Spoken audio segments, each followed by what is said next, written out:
அனைவருக்கும் வணக்கம். இரு நாட்டு பயணத்தின் முதல் கட்டமாக புருனே சென்ற பிரதமர் மோடி அவர்களுக்கு உற்சாக வரவேற்பு அளிக்கப்பட்டுள்ளது. அந்நாட்டின் சுல்தான் ஹாஜி ஹசன் அல் போல்கியாவுடன் பிரதமர் மோடி அவர்கள் இன்று இருதரப்பு பேச்சுவார்த்தை மேற்கொள்கிறார்.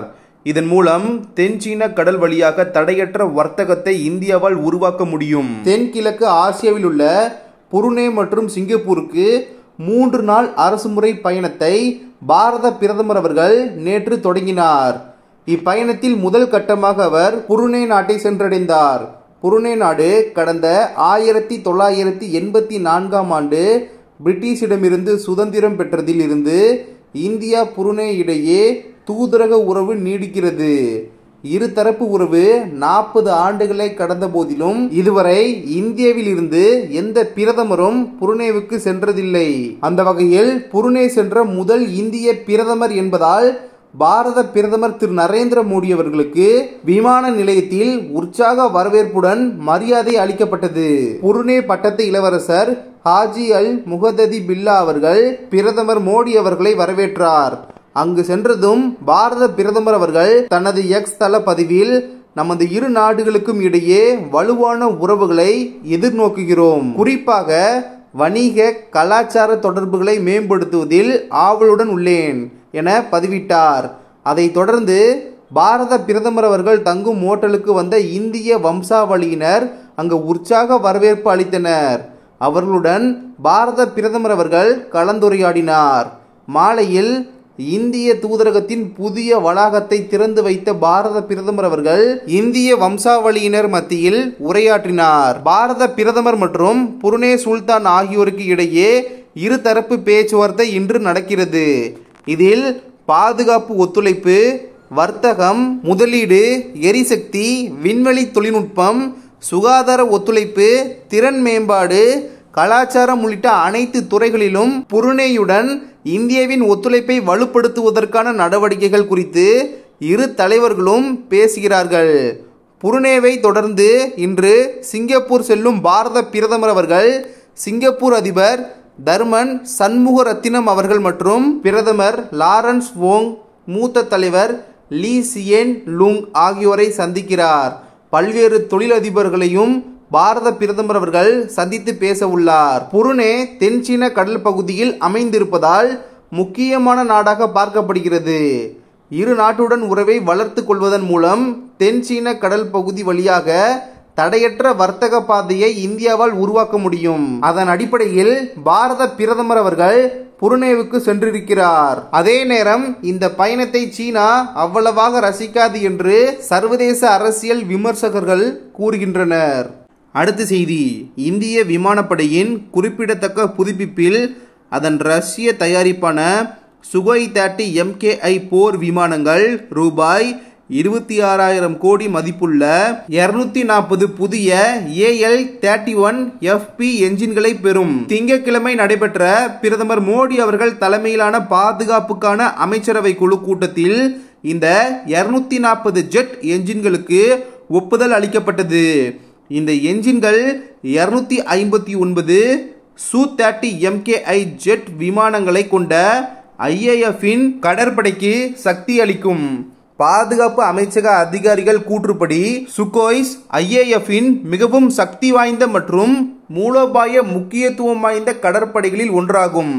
HAL மூலம் இந்த ஏரோ என்ஜின்களை வழங்குவது தடையின்றி செயல்படுவதை தொடரவும், நாட்டின் பாதுகாப்பு தயார் நிலையை வலுப்படுத்தவும் கடற்படை தேவைகளை பூர்த்தி செய்யும். பொதுவாக 30 முதல் 40 ஆண்டுகள் வரை நீடிக்கும் ஒரு போர் விமானத்தின் வாழ்நாள் முழுவதும் என்ஜின்கள் 2 முதல் 3 முறை மாற்றப்படும்.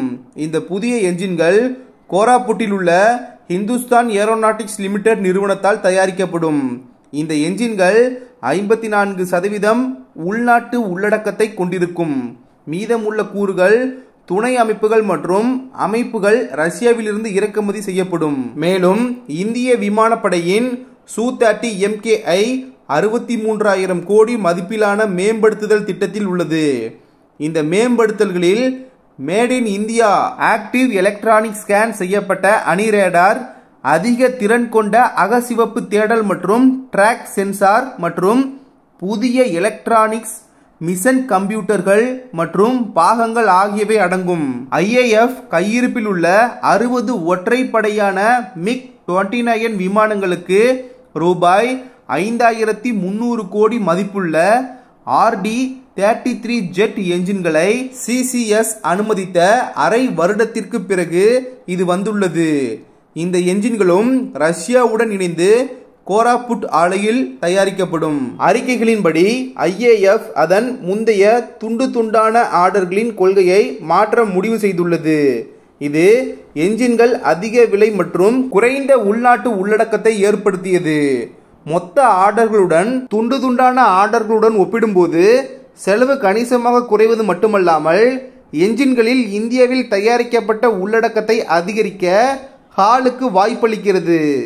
அடுத்த செய்தி, பாதுகாப்பு அமைச்சர் ராஜ்நாத் சிங் அவர்கள் தலைமையிலான பாதுகாப்பு கையகப்படுத்தல் கவுன்சில் நேற்று 1.45 லட்சம் கோடி மதிப்பிலான உபகரணங்களுக்கான தேவையை ஏற்றுக்கொள்வதற்கு ஒப்புதல் அளித்தது.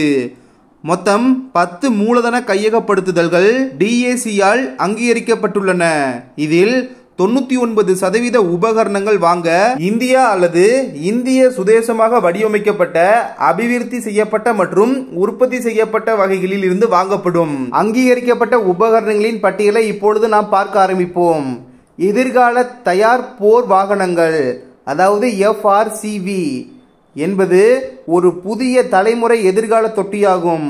இது பல தசாப்தங்களாக பழைய T-72 டாங்கிகளுக்கு பதிலாக 2030களில் இராணுவத்தில் நுழைய தொடங்கும். ஏறக்குறைய 1770 டாங்கிகள் தயாரிக்கப்படும். அவை எதிர்கால சான்றாக பல மேம்பட்ட தொழில்நுட்பங்களை கொண்டிருக்கும். இரண்டாவதாக, இராணுவத்திற்கான முன்னோக்கி பழுதுபார்க்கும் குழு. முன்னோக்கி பழுதுபார்க்கும் குழுவிற்கு ஒரு முன்மொழிவு அங்கீகரிக்கப்பட்டுள்ளது. இது இயந்திரமயமாக்கப்பட்ட உள்ள இடத்திலேயே பழுதுபார்க்கும். இது AVN-ஆல் வடிவமைக்கப்பட்டு உருவாக்கப்பட்டது மற்றும் இயந்திரமயமாக்கப்பட்ட காலாட்படை பட்டாலியன் மற்றும் கவச படைப்பிரிவு ஆகிய இரண்டாலும் பயன்படுத்தப்படும். மூன்றாவது, வான் பாதுகாப்பு தீ கட்டுப்பாட்டு ரேடார்கள். புதிய தலைமுறை வான் பாதுகாப்பு தீ கட்டுப்பாட்டு ரேடார்கள் அங்கீகரிக்கப்பட்டன. இவை வான்வழி இலக்குகளை கண்டறிந்து கண்காணிக்கும் மற்றும் ஊடுருவும் எதிர் போர் விமானங்கள் மற்றும் ஹெலிகாப்டர்களுக்கு எதிராக துப்பாக்கி சூடு தீர்வுகளை வழங்கும். நான்காவது, இந்திய கடலோர காவல் படைக்கான கப்பல் மற்றும் கடல்சார் ரோந்து விமானங்கள்.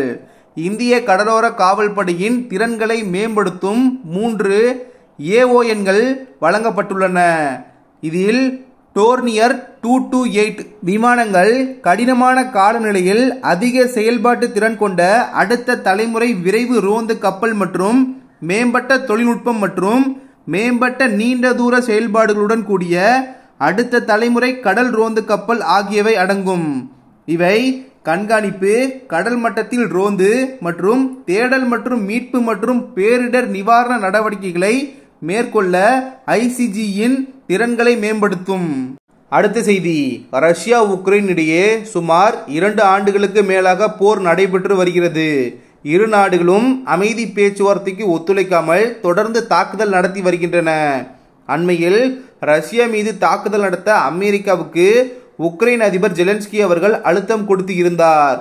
இந்த போரை முடிவுக்கு கொண்டு வருவதற்கு இந்தியா, அமெரிக்கா உள்ளிட்ட உலக நாடுகள் தீவிர நடவடிக்கை மேற்கொண்டு வருகின்றன. கடந்த 2 வாரத்திற்கு முன்பு பிரதமர் மோடி அவர்கள் உக்ரைனுக்கு பயணம் மேற்கொண்டிருந்தார். அப்போது அந்நாட்டு அதிபர் ஜெலன்ஸ்கி அவர்களை சந்தித்து போர் நிறுத்தம் தொடர்பாக பேசியிருந்தார். ஆனால் பிரதமர் மோடி அவர்கள் உக்ரைன் பயணத்தை முடித்து இந்தியா திரும்பிய அடுத்த 2வது நாள் ரஷ்யா மீது உக்ரைன் திடீரென தாக்குதல் நடத்தியது. உக்ரைன் நடத்திய ட்ரோன் தாக்குதலில் ரஷ்யாவில் இருந்த 38 மாடி கட்டிடம் சேதமடைந்தது. இதற்கு பதில் தாக்குதல் நடத்தும் வகையில் ரஷ்யா உக்ரைன் மீது ஏவுகணைகளை சரம் மாறியாக வீசியது. குறிப்பாக உக்ரைன் தலைநகர் கீவை குறிவைத்து தனது ஏவுகணைகளை ரஷ்யா வீசியது. அமைதி பேச்சுவார்த்தை கை கொடுக்கும் என நினைத்த போது இரு நாடுகளும் இப்படி ஏவுகணை தாக்குதலை நடத்தியது பதற்றத்தை மேலும் அதிகரித்தது. இந்த நிலையில் உக்ரைன் மீது ரஷ்யா 2 இடங்களில் ஏவுகணை தாக்குதல் நடத்திய சம்பவத்தில் 41 பேர் உயிரிழந்துள்ளதாக அதிர்ச்சி தகவல் வெளிவந்துள்ளது. உக்ரைனின் போல்டவாவில் உள்ள மருத்துவமனை மற்றும் பள்ளி மீது ரஷ்யா நேற்று திடீரென 2 ஏவுகணைகளை அனுப்பியது. இந்த தாக்குதலில் கல்வி நிலையம் தரைமட்டமானது. இந்த கோர தாக்குதலில் குழந்தைகள், நோயாளிகள் என மொத்தம் 41 பேர் உயிரிழந்துள்ளனர். இதனை உக்ரைன் அதிபர் ஜெலன்ஸ்கி அவர்கள் தனது எக்ஸ் வலைதள பக்கத்தில் உறுதி செய்துள்ளார். இது தொடர்பாக உக்ரைன் அதிபர் ஜெலன்ஸ்கி அவர்கள் தனது எக்ஸ் வலைதள பக்கத்தில் பதிவிட்டுள்ள கருத்தில், ரஷ்யாவின் ஏவுகணை தாக்குதல் கல்வி நிலையம் மற்றும் அருகில் இருந்த மருத்துவமனை ஆகியவை இடிந்து விழுந்தது. இதில் கட்டிட இடிபாடுகளில் பலர் சிக்கியுள்ளனர்.